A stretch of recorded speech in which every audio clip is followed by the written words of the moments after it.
Okay, so we shift gears to, yes, Jake, the NBA is something we definitely have to talk about because the Brooklyn Nets have been staying pretty close to the top of the Eastern Conference most of this season, all this season, and due largely to the fact that they had one piece in place the entire time by the name of Kevin Durant. Now he goes down. Fortunately, it's not a really serious injury, but they're going to lose him for a chunk of time.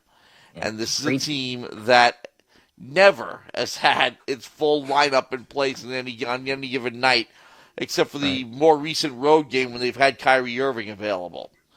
Yeah, So, grade 2 MCL sprain. It's going to be out 4 to 6 weeks. As you said, huge blow. Kevin Durant, MVP contender, up to recently was probably at the top of that list, and he's out now. And you said huge blow for a team that really, to me, can't afford to give up too many spots because, it's such a competitive Eastern Conference that just fluctuates between any given day among who's the best. One day it's Milwaukee, another day it's Chicago.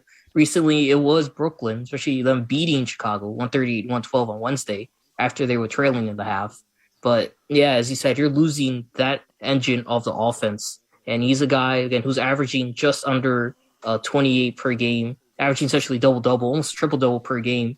He was doing unhuman stuff on an already bad leg. So it's a huge blow for sure, and it's a big loss for this Nets team.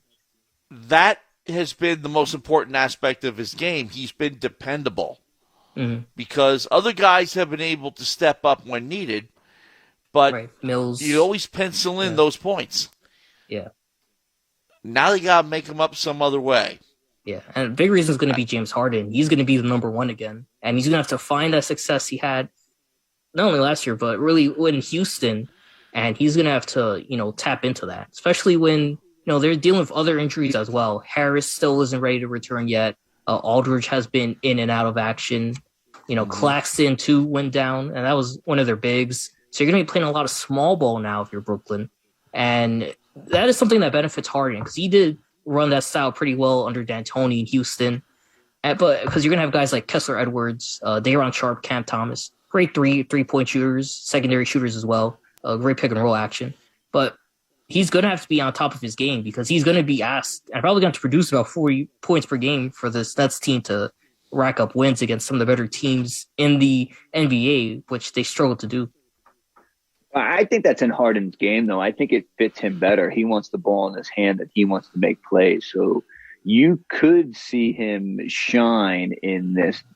I will agree with Matt, though, like the dependability of those points is going to hurt. Does Harden have enough in the tank to be able to do that for a month? Can he play for a month and then, at times, he gets to play with Kyrie and then sometimes he doesn't get to play with Kyrie. Well, the great thing about Harden has been that he's been able to take on whatever role's been assigned to him. No complaints, no nothing. Like you say, KD's on the court. He doesn't have to be what he was in Houston. Now he does. Well, one thing I was going to say, kind of you brought it up a little bit in your last point, Greg. You talk about, Kyrie having him sometimes. I guess if you want to look at any bright side with Durant going down now, it's that the next 9 of 11 games for the Nets are on the road.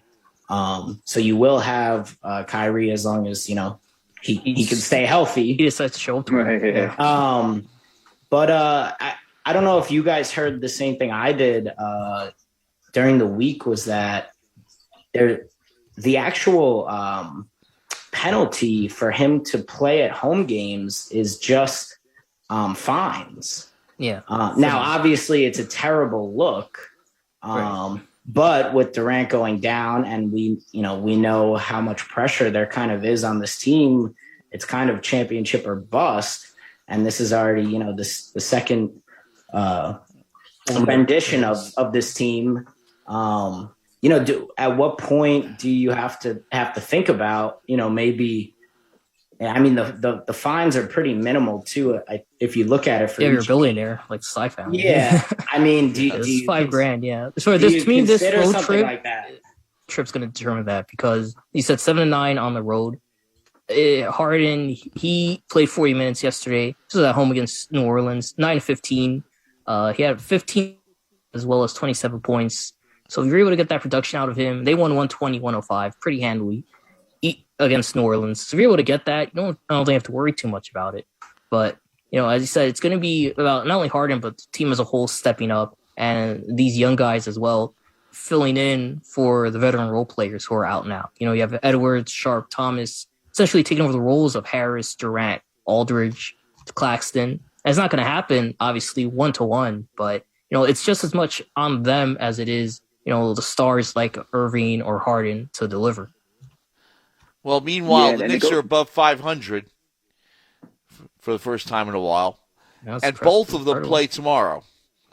And Brooklyn's in Cleveland.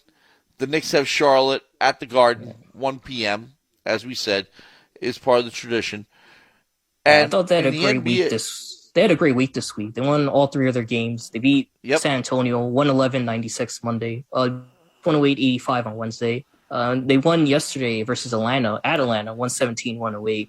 And they're just finding their footing now offensively. And that's huge. They have Julius Randle back. He's playing more impressive because he's really doing a good job creating shot opportunities. He's great at finding open shooters on the wing and his fellow bigs too at the rim. He's doing a great job passing and also finding his way to the basket. And this Knicks team, they're starting to play team basketball a lot more, and it's working. So you have different guys leading the scoring, like Randall, RJ Barrett yesterday, 26 points. Evan Fournier starting to produce consistently, which he's really struggled with against teams not named Boston.